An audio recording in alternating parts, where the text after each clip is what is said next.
Nggak terasa ya, ini sudah akhir tahun. Kita sudah ada di tanggal 31 Desember, kita sudah ada di penghujung tahun 2023 dan saudaraku pesan firman untuk hari ini, banyak-banyak bersyukur. Saudara yang datang sama pasangannya, datang sama keluarganya, sama temennya, tepuk pundaknya, katakan banyak-banyak bersyukur. Bersyukur untuk semua yang sudah Tuhan kerjakan dari Januari, dari Februari, dari Maret, April, Mei, Juni, Juli, September, Oktober, November sampai dengan Desember. Banyak-banyak bersyukur. Mazmur pasalnya yang ke-9 ayat yang kedua dikatakan di sana Mazmur Daud. Daud ngomong gini saudara, aku mau bersyukur kepada Tuhan dengan segenap hatiku. Bukankah orang yang sudah ngalami Tuhan gak akan pernah bisa sama dengan yang belum ngalami. Kalau saudara sudah ngalami, gak bisa enggak saudaraku. Caranya bersyukur juga pasti beda. Karena Daud sudah ngalami sejak dari masa kecilnya semua kebaikan demi kebaikan Tuhan. Dia bertumbuh dewasa, saudara, dia ngalami pertolongan-pertolongan Tuhan. Bahkan saudaraku di dalam pelariannya, dikejar-kejar Saul, dia ngalami yang namanya penyertaan Tuhan tidak habis-habisnya. Berkali-kali dalam kehidupan Daud, Tuhan meluputkan dia dari masalah besar. And the story goes on. Orang yang sudah ngalami Tuhan, tidak bisa tidak ucapan syukurnya. Segenap hati. Sama-sama bersyukur ya saudara, boleh gak sih saya ngomong gini? Jangan setengah-setengah yuk. Pastor memangnya ada bersyukur yang setengah-setengah. Pernah dengar gak sih saudara orang ngomong kayak gini, ya Tuhan baik sih. Tapi sampai sekarang juga gak ditolong-tolong tuh. Pernah dengar gitu gak? Ya Tuhan, saya tahu Pastor. Tuhan itu ada, saya tahu Tuhan itu mengasihi saya. Tapi faktanya dalam kehidupan saya kok rasanya seolah-olah saya jalanin hidup ini berat sekali. Pernah dengar begitu ya? Senggol kiri kanan sekali lagi yuk, kali ini katakan yuk. Tutup 2023 ini dengan sungguh-sungguh bersyukur. Syukurnya dengan segenap hati. Dan orang yang sudah ngalami ya seperti Daud, itu sebabnya dia bukan cuma ngomong aku mau bersyukur. Dia ngomong apa? Aku mau menceritakan segala kebaikan Tuhan, keajaiban Tuhan. Orang kalau sudah ngalami gak bisa enggak, pasti pengennya cerita. Betul? Karena hal kecil aja loh saudara, saya itu baru aja. Saya tuh senang sekali menceritakan hal-hal yang seperti ini Pak. Karena buat saya apa ya, baru saja tanggal 24, 25 kemarin kan kita merayakan Natal. Tanggal 24-nya saya ngisi di Soho. Tanggal 25-nya saya bersama Bapak Ibu di sini, jam 10 pagi. Ceritanya Bapak Ibu, tanggal 24 sore, gak tahu gimana, saya itu kepengen roti tetangga sebelah ini loh. Tapi saya pelayanan di Soho. Lah kok ya kepinginnya itu pas jam 5.45. Di sini kan selesai jam 6. Ibadah jam 4 terakhir kan selesai jam 6. Saya tuh kepengennya 5.45. Sontak saya langsung, waduh udah jam segini. Saya cepat-cepat kontak sekretaris saya yang ada di sini. Tolong dong, beliin roti sebelah saya bilang. beliin roti sebelah, nanti kalau sudah titipin Pak Jo, sebelum mumpung Pak Jo belum pulang, saya gitu. Habis saya WA sekretaris saya WA Pak Jo, sayang jangan lupa ya, nanti bawain roti sebelah, saya gitu. Saya kasih gambarnya saudaraku, keju sama coklat, saya kasih gambarnya saudara. Gak tahu ada apa hari itu, saya tuh kayak kepingin banget itu, si roti sebelah. Terus saya tuh di WA 545, 555 atau jam 6 ya, saya lupa saudaraku. Sekretaris saya WA balik saya, aduh Bu Nita, Pak Jo baru aja pulang. Itu gimana sih saudara, kayak bukan apa-apa, gemes aja karena kayak selisih cuma 5 menit gitu loh. Kayak gitu kan. Pak Jo baru aja pulang, jam berapa ya saya lupa, jam 6 lebih 15 atau berapa Pak Jo calling saya. Loh sayang sorry, ini sudah deket rumah mau sampai. Kan ya gak mungkin ya kita tega ya balik. Kan gak mungkin saudaraku. Ambil rotinya gitu kan gak mungkin. Nah saya berpikir gini, oke, besok kan juga saya pelayanan di sini. Ya sudahlah, nanti besok aja saya bilang sekretaris saya tolong ya beliin. Nanti saya pas pelayanan saya bawa sendiri, saya bilang. Besok benar saudaraku, paginya saya datang, saya lihat di meja, roti sebelah sudah ada gitu saudaraku. Ada dan persis yang saya minta, coklat, keju gitu kan. Nah saya langsung bilang sama sekretaris saya gitu, thank you ya udah dibeliin, emangnya udah buka apa? Oh udah Bu Nita emang udah buka, cuman yang beliin bukan saya. Lah tadi ada jemaat, tiba-tiba ngasih nitipin buat Bu Nita. Saya lumer enggak sih saudaraku? Bukan masalah rotinya, bukan masalah ininya gitu. Tapi kok gimana sih? Tuhan itu sesibuk itu loh saudara. Saudara aja punya banyak kesibukan. Ini cuman hal kecil, urusan roti, kampung tengah. Tapi itu pun Tuhan punya waktu loh. Ngurusin yang kecil-kecil yang kita butuhkan. Kalau yang kecil aja dia punya waktu, bukankah kita tenang? Yang besar udah pasti diurusin. Itu sebabnya saudaraku, orang kalau ngalami kebaikan Tuhan, gak bisa loh gak cerita. Poinnya apa pastor? Simple, banyak-banyak bersyukur. Banyak-banyak menyadari kebaikan Tuhan. Sekecil apapun dalam hidupmu. Boleh saya dengar tepuk tangan yang paling meriah. By the way saudaraku, tahukah saudara ketika kau bertepuk tangan, kau bukan bertepuk tangan untuk saya. Ketika kau bertepuk tangan, sesungguhnya engkau sedang berkata kepada Tuhan, Tuhanku ajaib, Tuhanku hebat. Tuhanku baik. Boleh lihat kiri kanan dan katakan, "Ma, gak dosa kok tepuk tangan." Sejak kapan tepuk tangan dosa? Justru di tempat ini kita mau ucapan syukur kita naik kepada Tuhan lewat sorak-sorai. Tepuk tangan kita bilang haleluya. Itu bentuk di mana saudara sebenarnya memuji Tuhan itu dahsyat. Dan hebatnya saudaraku, dari Daud ini, dia itu sudah dari kecilnya. Kalau mau dibilang ya saudara, Daud itu bukan siapa-siapa loh. Buat sebagian dari saudara yang berpikir, pastor saya ketinggalan. Pastor orang lain sudah mendahului saya. Daud tadinya bukan siapa-siapa. Dia anak yang cuman dipercaya 2-3 ekor kambing domba. Apa artinya nothing Pak? Sampai dengar ini. Saya berkatakan atas hidup saudara. Dalam hidup saudara masing-masing. Satu demi satu tanpa terkecuali. Akan ada momen yang Tuhan berikan dalam kehidupan saudara yang tidak akan pernah saudara duga dan sangka. Momen yang dari Tuhan itu akan datang. Dan tiba-tiba ketika dia datang, saudaraku, sama seperti Daud.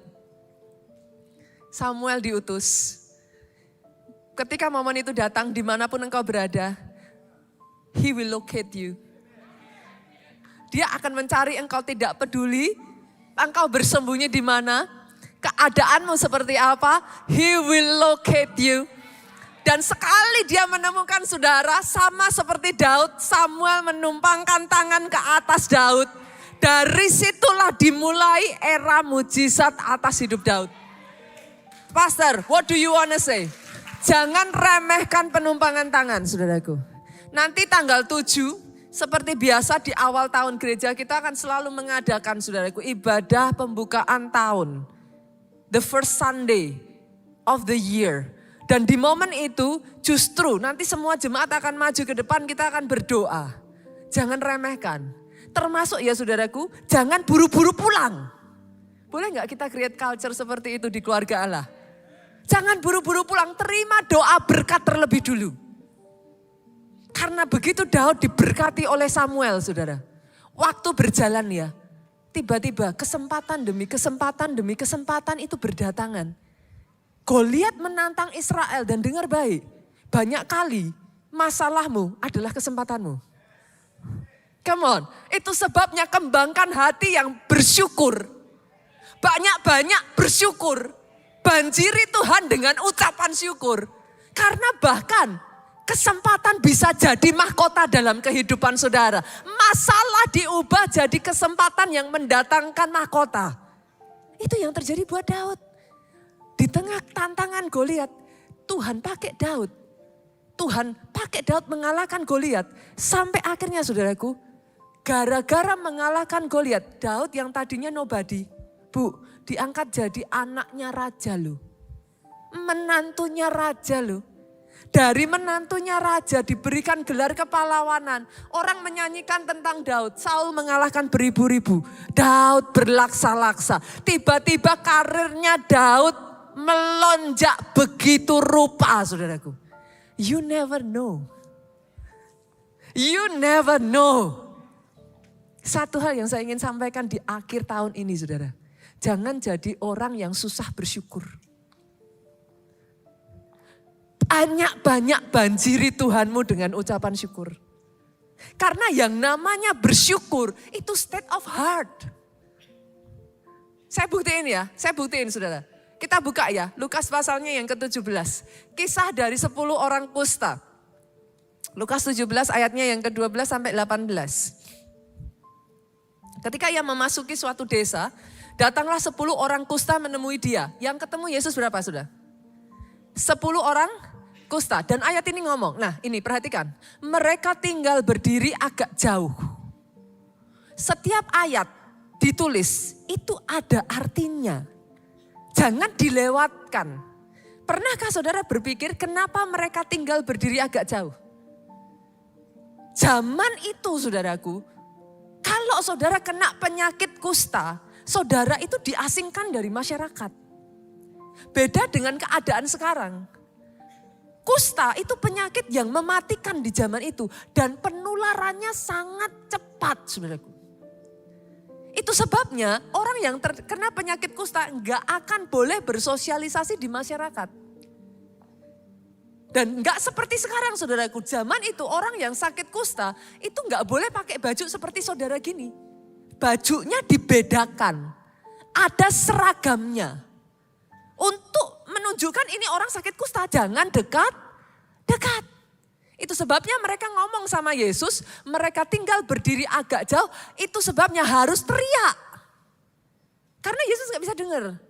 Mereka teriak apa? Guru, kasihanilah kami. Yesus memandang mereka dan berkata, pergilah perlihatkan dirimu kepada imam-imam. Kok aneh? Mereka mintanya apa? Disembuhkan. Yesus gak tumpang tangan, Yesus gak sentuh, Yesus cuma ngomong, pergi ketemu sama imam-imam. Bolehkah saya katakan ini saudaraku? Ada saatnya gak segala sesuatu itu harus diunyeng-unyeng dulu saudara. Oh yang mengerti katakan amin. Seringkali itu adalah sikap hati kita percaya dan kita ambil. Belajar taat instruksinya Tuhan. Sekalipun gak masuk akal. Mereka mengikuti instruksi Yesus, mereka berjalan, mereka mencari para imam. Kenapa? Karena zaman itu saudaraku, Mereka itu kalau kena kusta, imam akan memberikan kayak semacam surat bahwa orang ini kena kusta, diasingkan, gak boleh ada di masyarakat, mereka disingkirkan. Untuk mereka dinyatakan tahir, nah ini, untuk mereka dinyatakan tahir, mereka harus dapat persetujuan dari imam. Tahir itu bahasa zaman itu, saudara. Kalau zaman sekarang, misalkan kemarin saya cerita, anak saya tulis WA gitu. Panjang lebar, cuman dijawab IDK gitu kan, saudaraku. I don't know. Itu adalah bahasa gaul sekarang. Zaman itu Pak, kata sembuh, mereka ngomongnya tahir. Dan sementara mereka di tengah jalan, mereka jadi tahir. Kok bisa tahu? Nih, lihat saudara, ayat berikutnya ngomong seperti ini. Ayat 15, seorang dari mereka melihat bahwa ia telah sembuh. 10 orang jalan bareng, 1 orang melihat dirinya sembuh. Terus dia kaget, dia ngomong, aku sembuh. Menurut saudara loh, yang lainnya tahu nggak kalau sembuh? Pasti, itu ribut saudaraku. Nggak mungkin 1 orang tahu, yang 9 nggak tahu, omong kosong. Tapi lucunya ayat ini ngomong, dia tahu, dia telah sembuh, dia kembali. Dia sudah sembuh loh. Dia kembali, dia memuliakan Allah dengan suara nyaring, tersungkur di depan kaki Yesus, mengucap syukur kepadanya, dikasih tulisan jelas orang itu adalah seorang Samaria. Kenapa saudara? Karena zaman itu orang Yahudi dan orang Samaria itu gak berteman. Saudara akan sering mendengar Yesus ngasih perumpamaan tentang orang Samaria. Masih ingat orang Samaria baik hati? Nah, kenapa Tuhan Yesus kasih contoh orang Samaria baik hati? Tuhan Yesus kepengen ngomong ini loh, orang asing aja tahu. Masih ingat kisah Yesus ketemu wanita di Samaria di pinggir sungai, sumur? Masih ingat saudaraku? Itu pun orang Samaria. Itu sebabnya pada saat itu muridnya melarang Yesus. Kenapa? Orang Yahudi dengan orang Samaria nggak berteman. Di kisah ini sekali lagi dicatat dengan jelas orang itu adalah seorang Samaria. Begitu Yesus menyadari hal itu, Yesus ngomong, ini pertanyaan Yesus, ini pertanyaan yang nggak butuh dijawab, saudara. Kalau saudara dengar yang dikatakan Yesus ini esdo kayak nyindir gitu. Yesus ngomongnya simpel. Bukankah 10 tuh yang sudah sembuh? Kan bisa didengar ya dari nadanya nih saudara. Bukankah yang sudah sembuh 10? Di mana yang 9 orang itu? Yesus ngomong, tidak adakah di antara mereka yang kembali untuk memuliakan Allah selain daripada orang asing ini? Dengan kata lain Yesus ngomong, orang asing aja tahu terima kasih. Engkau umatku sendiri seringkali tidak berterima kasih. What's the point, Pastor? Ini bukti saya, saudaraku. Ucapan syukur itu bukan masalah saudara sudah terima atau belum terima. Itu sikap hati. Sudah terima aja. Kalau sikapnya hati memang gak ada ucapan syukur, lupa tuh. Padahal ini bukan something yang kecil loh Pak. Ini urusan hidup mati. Orang zaman dulu kena kusta ya saudara, itu bukan tubuhnya saja yang sakit, jiwanya kena itu. Bayangkan dia gak boleh bersosialisasi. Kalau dia punya keluarga ya dia harus dipisahkan dari keluarganya loh saudara. Saudara pernah mengalami COVID masa pandemi 2 tahun, 3 tahun yang lalu. Itu rasanya gimana? Harus diisolasi. Dan bukan hanya di waktu tertentu loh saudaraku. Orang kena COVID sudah sembuh boleh pulang ke keluarganya. Ini seumur hidup. Karena di zaman itu orang sudah kena kusta itu kayak sudah forever bye-bye. Kebayang gak saudara? Kalau yang kena kusta adalah seorang ibu, anaknya masih bayi, dia harus meninggalkan bayinya. Saudara bisa kebayang kusta ini bukan penyakit main-main di zaman itu. Tapi kemana yang 9? Bolehkah saya berkata saudaraku, doa saya ya. Semua yang ada di tempat ini adalah seperti orang dengan satu orang kusta yang kembali kepada Yesus untuk berterima kasih. Punya hati yang tahu bersyukur. Punya hati yang tahu berterima kasih. Jangan jadi orang Kristen yang cepat melupakan kebaikan Tuhan. Karena benar saudara, yang namanya ucapan syukur seperti ini, dari ayat ini kita belajar. Ternyata kita harus mengajarkan itu sejak dari kecil. Itu sikap hati saudara. Dan manusia itu punya tendensi memang gampang lupa gitu. Saya tuh ketemu dengan orang-orang ya yang sudah ngalami mujizat Tuhan. Satu kali diizinkan ngalami proses. Tanya sama saya, Tuhan di mana pastor? Pengen tak cekik loh saudara. Lah yang kemarin itu apa? Manusia suka gitu kan? Sudah ditolong Tuhan, sekali diizinkan proses, ditolongnya lupa. Lah yang kemarin itu apa? Saya mau gaungkan itu di keluarga Allah ya saudara, menolak untuk lupa. Yang sepakat katakan amin.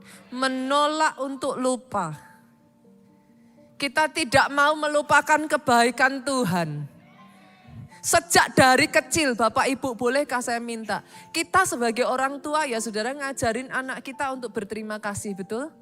Sejak dari kecil kita kayak kalau ada orang kasih sesuatu kita kan pasti bilang say thank you kan. Tapi berapa banyak kita lupa ngajar mereka say thank you to God. Saya belajar, anak saya dari kecil ya saudaraku, saya tuh sampai kemarin terharu. Karena mereka sudah saya ajar untuk belajar kalau apa-apa itu dari Tuhan gitu.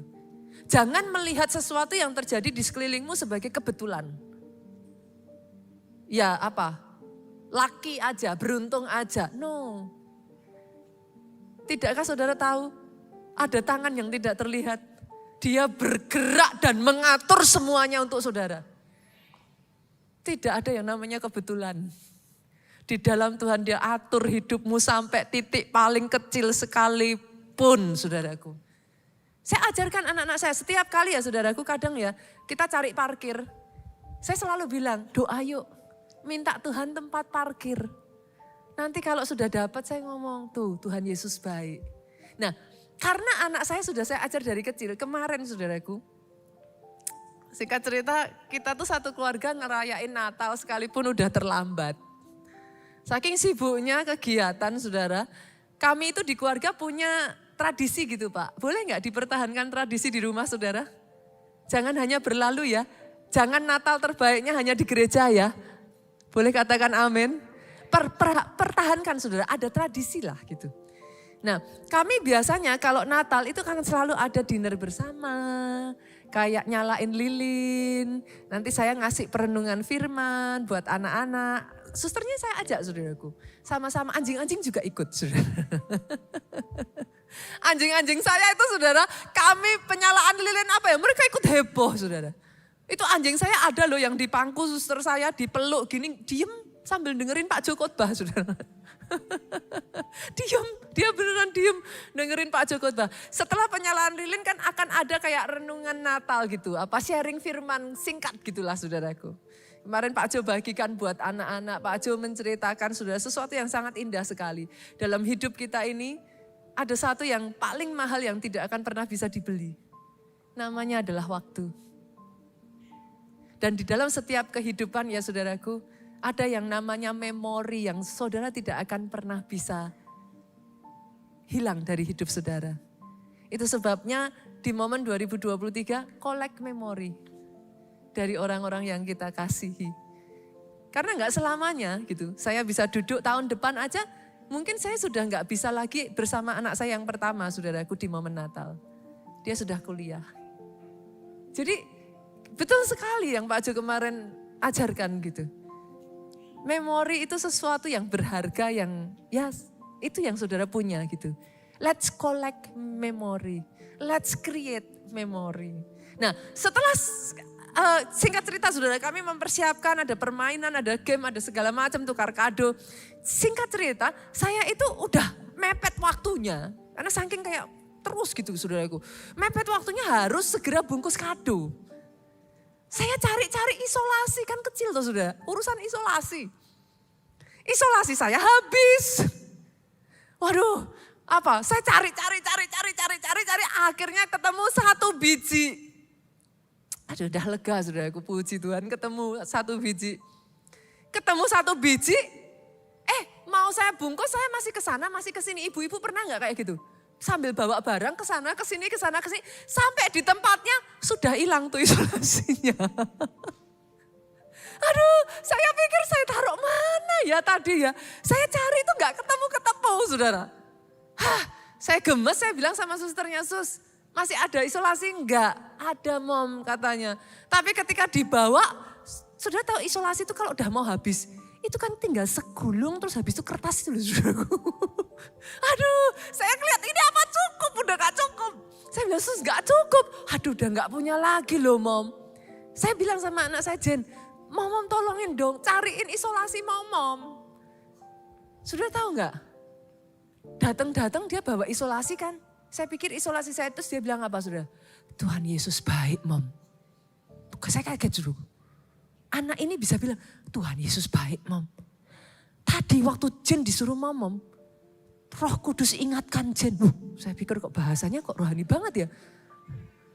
Roh Kudus ingatin Jen. Jen punya isolasi. Tapi Jen lupa Jen taruh mana. Roh Kudus ingatkan. Ada di dalam tas hitam katanya. Jen buka. Ada isolasinya. Yesus baik, Mom. Saudara dengar gitu rasanya gimana?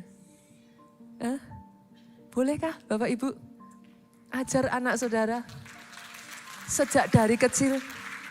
Bukan hanya berterima kasih sama orang lain, tapi melihat dalam sisi-sisi kehidupan saudara, itu pertolongan Tuhan. Perkenalkan mereka dengan kebaikan Tuhan. Jangan bilang ya kalau orang Jawa kebejan. Gitu. No, tidak ada yang kebetulan. Tangan Tuhan, dia bekerja. Kami sampai pelukan saudara. Aduh Jen, God is good. Terima kasih Yesus. Kan? Boleh ya? By the way boleh gak sih di jemaat kita juga dibentuk yuk atmosfer mudah berterima kasih yuk. Maksudnya gimana Pastor? Gak usah jauh-jauh. Jangan hanya kepada Tuhan. Bapak Ibu maafkan saya, tapi teman-teman semua yang melayani ini ya saudaraku, di tengah momen liburan loh saudara. Mereka tetap ada di sini loh, ada banyak di antara mereka yang demi ibadah hari ini mereka melayani ya. Baru berangkat besok loh liburannya. Dan by the way maafkan saya, semuanya ini dilakukan volunteer loh, mereka tidak dibayar Bapak Ibu. Boleh gak sih jemaat halo, kalau tidak ada orang-orang yang melakukan semuanya ini. Teman-teman worship leader di sini, singer, WL, mereka belum pergi. Ibadah bisa berjalan dengan baik karena ada orang-orang yang melayani. Boleh nggak sih sekali-kali? Karena kadang saya sering lihat jemaat kalau keluar dari pintu saudara, langsung gini aja saudara. Kadang kalau pas saya ikut nemenin di depan terima tamu ya saudara, saya selalu bilang, God bless you, biar dilihat gitu saudaraku. Nanti nengok, oh God bless you pastor. Boleh gak sih sekali-kali saudara keluar, lihat teman-teman yang bertugas katakan, Bu kok cantik sekali hari ini. Make the day. Boleh? Banyak-banyak sekali waktu saudara lewat di tempat teman-teman soundman, teman-teman yang pegang kamera, say thank you to them. Mereka sudah melakukan yang terbaik. Kalau enggak yang di belakang saudara lihat saya kayak semut. Kalau ada ini kan enak toh saudaraku. Yang mengerti amennya yang paling keras. Yang mengerti amennya boleh lebih keras lagi. Tepuk tangannya boleh yang mulia buat Yesus Tuhan kita. Dan by the way saudara, boleh enggak ucapan syukur kita disampaikan juga dalam bentuk merawat tempat ini? Jadi keluarga yang nyaman? Boleh? Enggak ada lagi muka yang jutek? Sepakat? Khususnya kalau udah keluar dari sini, di sini mah cantik-cantik. Tapi nanti mari kita lihat di tempat parkiran saudaraku.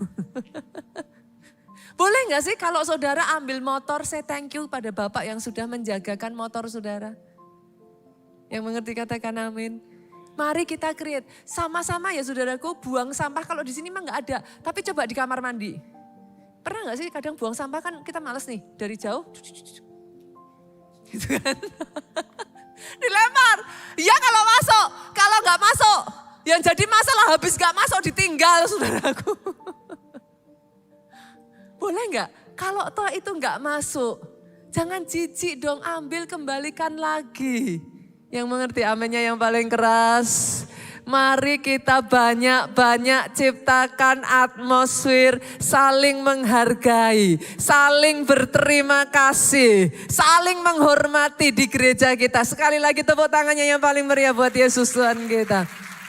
Bahkan saudara di momen penghujung tahun 2024 ini saya mewakili Gembala Sidang. Saya ingin mengucapkan terima kasih kepada seluruh pelayan Tuhan di tempat ini, seluruh leader, seluruh KKS. Saya ingin mengucapkan terima kasih kepada seluruh jemaat yang sudah setia, yang mau bersusah-susah bahkan di momen akhir tahun seperti ini. Tetap beribadah, boleh gak sih tepuk tangan buat kita semua yang ada di tempat ini. Tepuk tangannya sekali lagi yang paling meriah buat Yesus Tuhan kita. Lihat kiri kananmu dong, sekalipun gak kenal depan belakang, katakan thank you ya. Sudah jadi tetangga duduk saya. Mari kita kembangkan saudaraku. Kenapa? Karena orang yang tahu berterima kasih dalam hal yang kecil, bisa berterima kasih dalam hal yang besar. Kalau yang kecil aja saudara gak buru-buru berterima kasih, yang besar terlewatkan. Daud loh, kita buka yuk ayatnya. Saya sangat tersentuh dengan kisah hidupnya Daud. Mazmur 139 ayat 14. Ucapan syukur tuh ya saudara. In the end adalah dari hati kita saudaraku. Mazmur 139 ayat 14. Aku bersyukur kepadamu oleh karena kejadianku dahsyat dan ajaib. Ajaib apa yang kau buat dan jiwaku benar-benar menyadarinya. Ini ayat biasa ya saudara, tapi pernah gak saudara berpikir, sorry loh saudara, Daud itu tidak diperlakukan dengan menyenangkan ketika dia kecil loh. Dan pembedaannya tuh terlalu kentara. Sampai-sampai sebagian scholar itu mencurigai. Tidak ada tertulis, sama sekali tidak ditulis. Tapi sebagian scholar itu mencurigai, bisa jadi Daud itu mungkin ya saudaraku dengan saudaranya yang lain satu papa tapi belum tentu satu mama.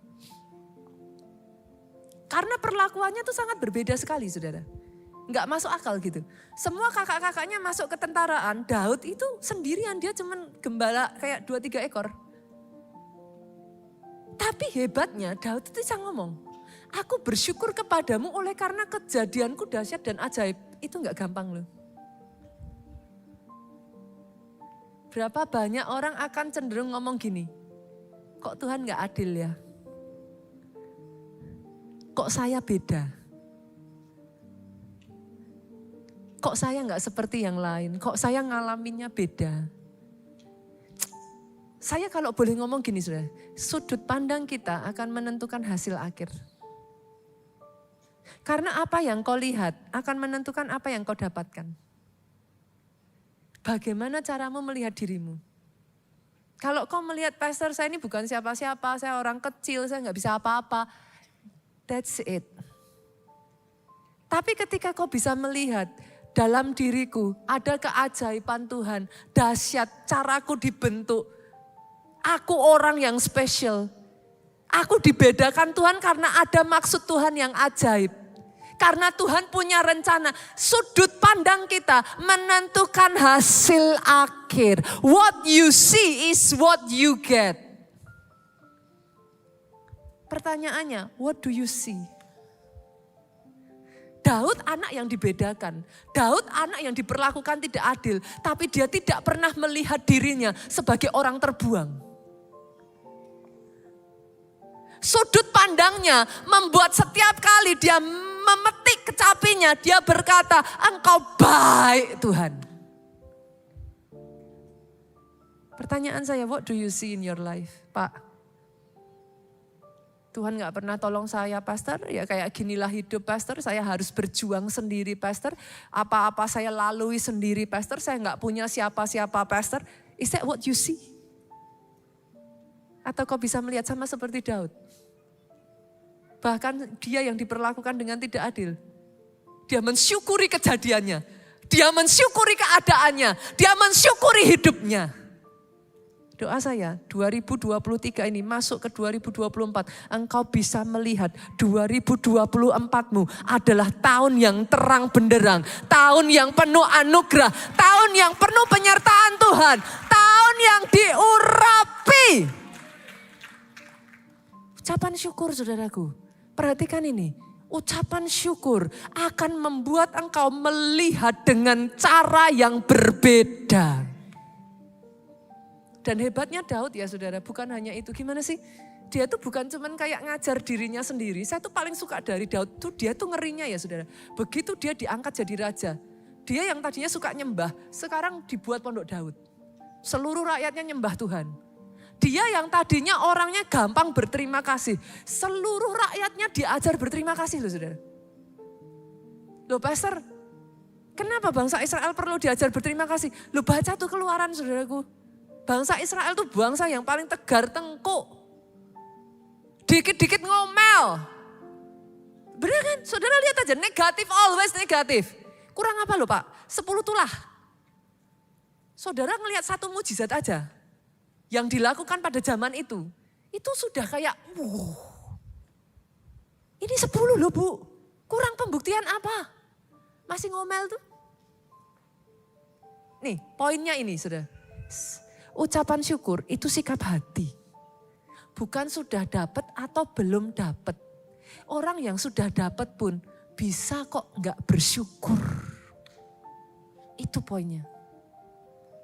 Jadi kembangkan sikap hati yang bersyukur sejak dini. Dalam hal ini ya saudaraku, Daud ngajarin loh. Coba kita lihat ya. 1 Tawarik yuk kita buka. Pasal 16 ayat 7 sampai 12.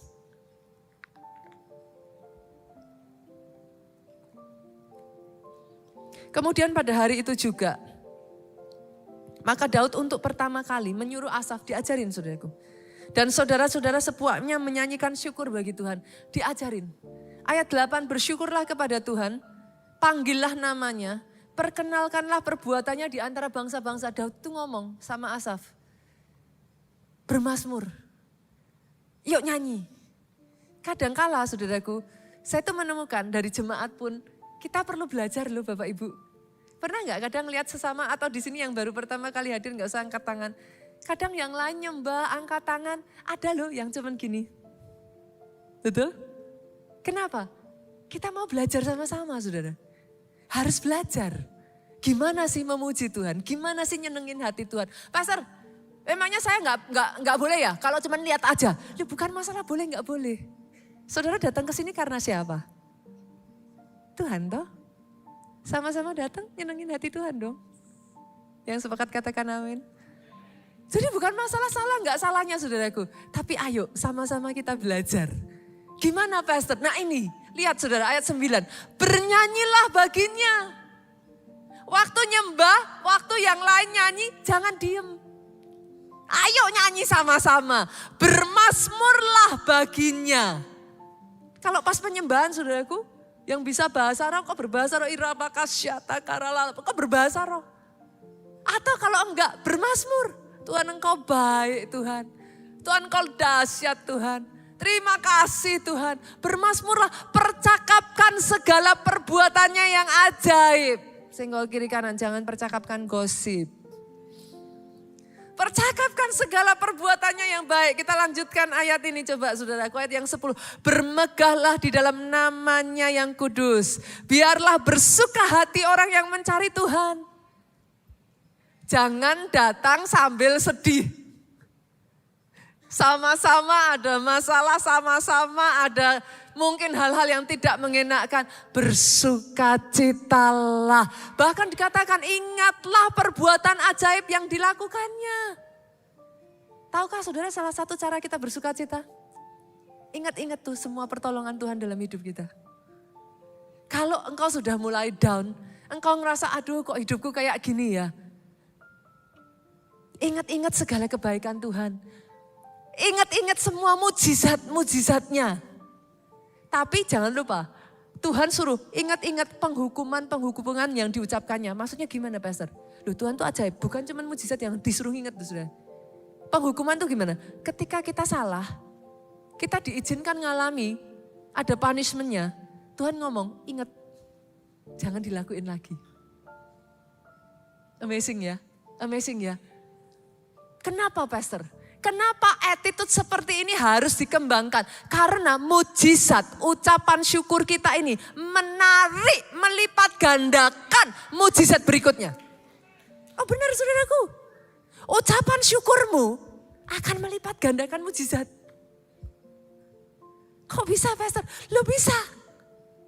Tahun depan, saya spill dulu ya. Tema gereja kita tahun depan saudaraku, The Year of Great Multiplication. Salah satunya saudara, ayatnya ngomong kayak gini, lihat yuk. Kita buka, Ibrani 13 ayat 15. Ini kuasa ucapan syukur. Sebab itu marilah kita oleh karena Tuhan, oleh karena Dia besar, senantiasa mempersembahkan korban syukur kepada Allah.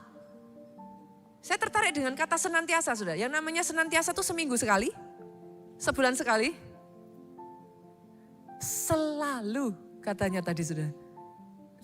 Again and again and again and again. Saya tuh biasakan ya dalam hidup saya ya saudaraku. Gimana ya? Orang rumah saya tuh udah tahu, saya tuh paling senang dikit-dikit naik mobil gitu ya. Tuhanku baik, Tuhan selalu baik. Kapan sih Tuhanku gak baik? Tuhan selalu baik dalam hidupku. Itu kata-kata yang sudah kayak jadi apa? Habit gitu.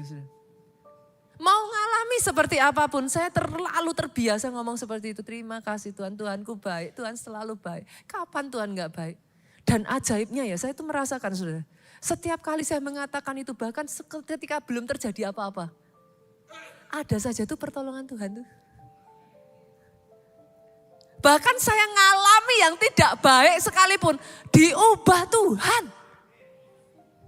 Loh kadang-kala tuh dikit-dikit jangan nyalain Tuhan saudara. Kadang kitanya loh yang sering salah. Kayak saya pernah cerita sama saudara.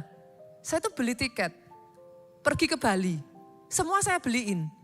Giliran suster saya, lah kok ya pas. Saya tuh lupa saudaraku, sudah saya beli belum saya bayar. Saya pernah ceritakan kisah ini kok. Sudah saya beli belum saya bayar. Lah itu salahnya siapa? Pasti berani ngomong Tuhan, kenapa Tuhan izinkan kayak gitu?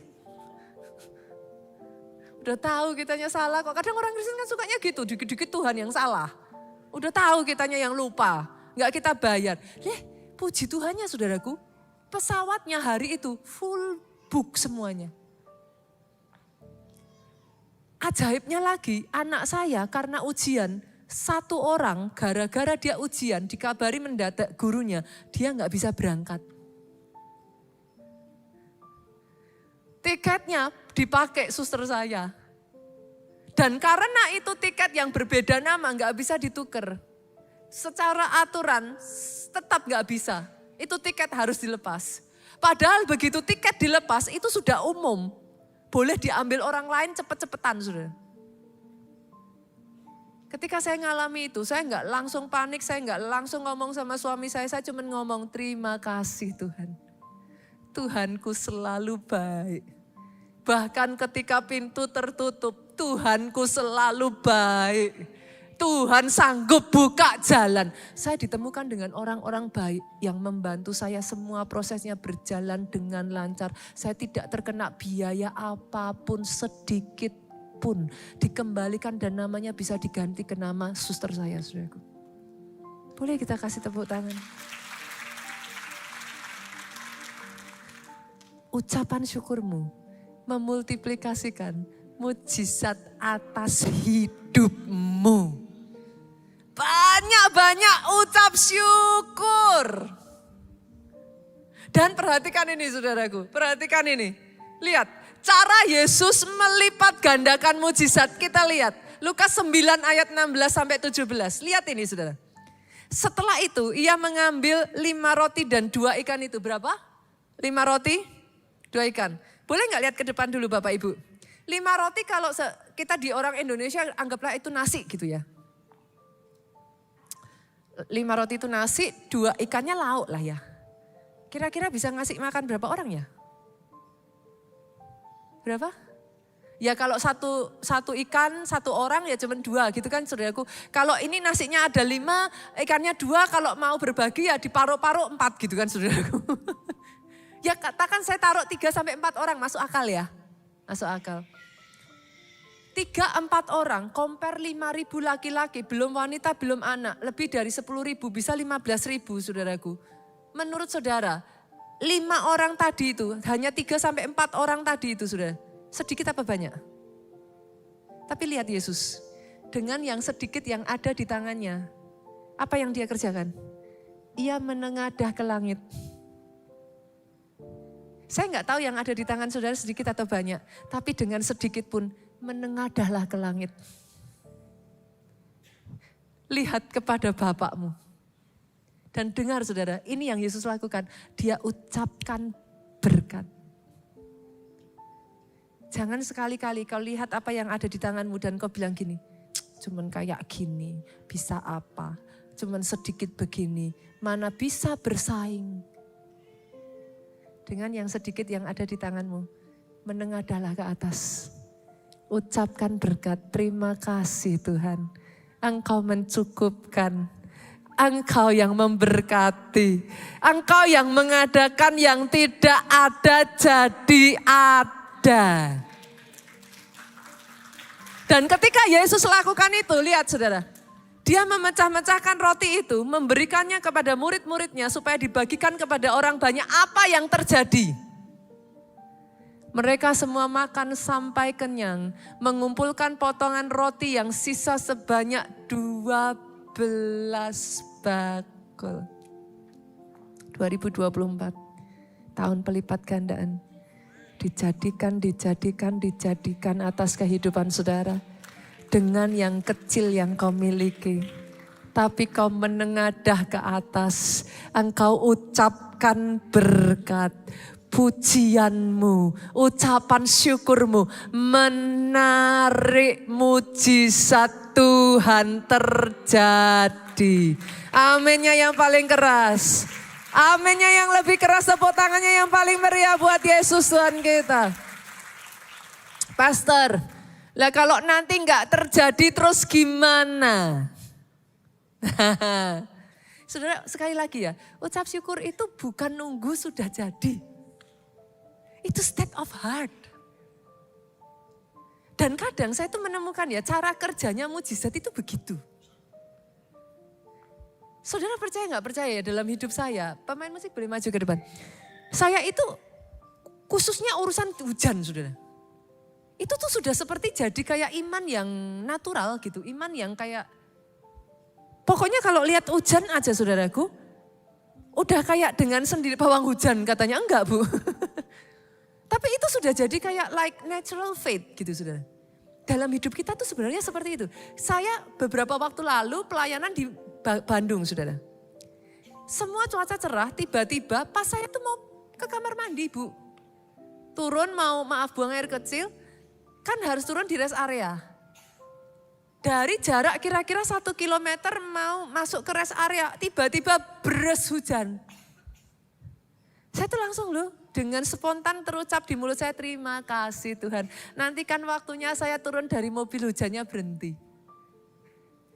Sebagian dari saudara pasti akan ngomong sama saya, Pastor nanti nek enggak berhenti gimana? Gitu kan. Terus gimana? Tapi karena itu sudah kayak apa ya sudah jadi kayak natural faith. Itu sudah kayak, saya bahkan gak mikir hujan itu gak akan berhenti gitu. Jalan aja, udah jalan, bahkan ya saudaraku, saya tuh ngomong sama suami saya, udah gak apa-apa nanti lah berhenti saya bilang. Pokoknya tepat saya keluar dari pintu, hujannya berhenti saya bilang. Akhirnya saudaraku kita cari tempat parkir karena suami saya mau ke kamar kecil. Kita cari-cari gak ada payung lagi saudara. Kita gak bawa payung. Benar saudaraku, puji Tuhannya kamar kecilnya itu tepat depannya ada parkiran, kami bisa masuk. Jadi sekalipun itu hujan, dekat dengan parkiran saudara. Kira-kira hujannya berhenti gak saudaraku? Enggak. Hujannya nggak berhenti. Jadi suami saya turun dari mobil, masuk ke kamar mandi, itu masih hujan. Karena posisi mobilnya tuh parkirnya gini loh saudaraku. Kan satu sisi, jadi kita sepakatan nih, nggak keluar dua-dua supaya nggak kehujanan. Salah satu dulu keluar, baru nanti yang satunya. Itu pun kami kayak keluarnya saya harus pindah ke tempat kursi duduk suami saya gitu saudaraku, biar nggak kehujanan gitu. Nah, suami saya keluar, itu hujan saudara. Tapi it's okay gitu, karena deket kan. Jadi it's okay gitu. Cuma di hati saya cuma ngomong aja, nanti kan waktunya saya keluar, pintu terbuka, hujan reda. Betul saudara, suami saya masuk ke mobil, itu masih hujan. Dia bersih-bersihin baju begini. Dah sayang, kamu ganti, dia bilang gitu. Tepat saudaraku, saya buka pintu, gak ada setetes pun air. Saya keluar. Saya nggak kena sedikit pun air hujan. Bukankah Tuhan kita itu ajaib? Kadang yang nyenengin dengan Tuhan tuh on time-nya tuh on time banget gitu. Kitanya harus belajar untuk that is how you walk. Pastor katakan waktu pastor keluar masih hujan dan pastor kebasahan gimana? Ya nggak apa-apa. Saya akan tetap bilang Tuhan saya baik. Apa gara-gara seperti itu saya bilang, ya Tuhan kamu di mana? Kok nggak berhenti hujannya? Kan nggak begitu. Tapi sikap hati yang bersyukur dan percaya harus dikembangkan. Percaya nggak percaya saudara? Over time, saya terus mengalami dalam kehidupan saya. Little things Tuhan selalu tolong. Dipaskan, masih ingat kisah saya spray terbang? Semua tepat, precise. Sehari sebelum spray saya terbang, saya digerakkan Tuhan untuk memberkati orang-orang di bawah. Sehingga pada saat itu spray terbang, orang-orang di bawah itu begitu baiknya menolong saya semua. Tuhan gerakkan cari kurir surat saudaraku. Dan bisa ketemu satu demi satu, satu demi satu. Bolehkah saya katakan ini Bapak Ibu? Yuk. Kembangkan dulu sikap hatinya. Jangan lihat kiri kananmu sebagai ya masalah lagi. No, mujizat terbesar bangsa Israel terjadi di tengah padang gurun semua. Di tengah masa susah. 10 tulah terjadi ketika mereka di Mesir. Laut terbelah terjadi pada saat mereka tidak keluar. Mana turun dari langit terjadi di padang gurun. Burung puyuh Tuhan berikan terjadi di padang gurun. Kalau engkau hanya berpikir bahwa setelah engkau ada di puncak itu mujizat Tuhan, salah besar. Kiri kananmu ada mujizat, depan belakangmu mujizat. Kemana-mana dikelilingi dengan kebaikan Tuhan. Belajar melihat bahkan di tengah masa sukar. Jangan tunggu selesai dulu baru saudara bilang terima kasih Yesus Tuhan baik masalahku selesai. No. Ketika saudara bisa melakukan itu lihat 2024 hidupmu indah. Ada saja pertolongan, tangannya tidak pernah berhenti menyertai kehidupan saudara. Hari ini ya saudara sebelum kita tutup. Saya akan melakukan sesuatu yang tidak pada biasanya. Berapa banyak yang sudah terima ayat profetik saudaraku? Aduh, punya saya malah saya lupa. Boleh dibantu? Ayat profetik saya, boleh diambilkan satu lagi. Teman-teman, sudah terima ayat profetika? Boleh dimunculkan? Oke. Turunkan tangan saudara, terima kasih Pak Budi. Turunkan tangan saudara, saya rubah. Yang belum terima boleh angkat tangan. Ada satu yang belum terima di depan, ada lagi kah? Oh di belakang tuh tangan-tangan yang terlambai para pelayan Tuhan. Ada beberapa tangan, ada lagi kah di depan? Oh ada. Oke yang belum terima tetap ya angkat tangan ya, supaya bisa dibantu. Ayat yang diberikan kepada saya dari Pak Budi, ya Tuhan Engkau akan menyediakan damai sejahtera bagi kami, amin. Sebab segala sesuatu yang kami kerjakan, Engkaulah yang melakukannya bagi kami. Amin. Amin. Saudara boleh nggak kita bangkit berdiri, kita angkat yuk. Masih adakah? Sudah semua? Sudah semua ya? Sudah semua ya? Oke. Dibaca saudaraku. Saudara jangan ikutin yang punya saya. Mau belajar nggak Bapak Ibu cara menjadikan firman? Oke? Kemarin pada saat Suset Hastings, evangelis Suset Hastings datang ke Solo, dia mengajarkan itu. Yang saya kaget, sama persis dengan yang diajarkan di Nigeria. Sama persis. Ayat ini ya saudara, jangan cuma dibaca, tapi satu bagian demi satu bagian, saudara ucapkan terus, sambil saudara ucapkan, saudara imajinasikan. Imajinasikan dan terapkan sesuai aplikasi hidupmu. Apa yang kau lihat nih misalkan ya Tuhan Engkau akan menyediakan damai sejahtera bagi kami. Berarti saya tahu 2024 akan ada damai sejahtera di tengah masalah apapun yang saya hadapi. Saya tahu ketika saya diizinkan pun masalah terjadi, ada damai sejahtera yang melampaui akal pikiran yang membuat hati saya tenang. Saya tahu saudaraku tahun depan segala sesuatu yang saya kerjakan, Engkau Tuhan yang melakukannya bagi saya. Oh saya perkatakan itu saudaraku. Saya nggak tahu ayat yang kau terima. Saudara baca. Setelah itu nanti kita doakan sama-sama. Setelah saya berdoa, bolehkah saudara jadikan itu? Terapkan dalam kehidupan saudara. Katakan. Dan kalau sebagian dari saudara merasa benar-benar itu adalah ayat rema bagi saudara, jangan dibaca hanya hari ini. Tiap hari, Pastor Suset, Evangelis Suset itu mengatakan saudaraku, kalau dia dapat satu ayat rema ya, tiap hari itu didoakan sama dia. Dan diperkatakan terus, diperkatakan terus, diperkatakan terus. Dan ayat itu day by day memberikan kekuatan. Sepakat? Itu caranya membaca firman saudara. Bukan cuma dibaca pokoknya 3 pasal udah selesai, 3 pasal udah selesai, bukan. Tapi dijadikan saudaraku ayatnya. Yuk sama-sama kita angkat tinggi-tinggi. Bapa, satu demi satu firman-Mu kami terima Tuhan. Karena firman-Mu ya dan amin. Langit dan bumi boleh goncang, tapi firman-Mu tinggal tetap. Amin. Kami terima Tuhan. Kebenaran firman ini dijadikan atas kehidupan kami pribadi lepas pribadi. Amin. Saudara ambil waktu saudara dijadikan atas kehidupan saudara. Oh ya Tuhan, Engkau menyediakan bagiku damai sejahtera. Ya Tuhan, Engkau yang menyediakan. Damai sejahtera itu bukan dari dalam diriku sendiri, tapi Engkau menyediakannya di saat aku membutuhkan. Akan selalu ada damai itu menyertai kehidupanku. Engkau menyediakan. Sebab kenapa ada damai? Sebab aku tahu segala sesuatu yang aku kerjakan. Apa yang dikerjakan? Aku kerjakan, aku enggak perlu takut, aku enggak perlu gentar. Engkau yang mengerjakannya bagi kami. Engkau yang melakukannya atas hidupku. Engkau yang menyelesaikannya bagi aku. Itu caranya saudaraku. Itu caranya saudara. Itu cara saudara memperkatakan ayat itu. Tahun ini dikerjakan atas hidup saudara. Amin. Yang membuat saudara bisa berkata, dengan apa akan ku balas. Amin.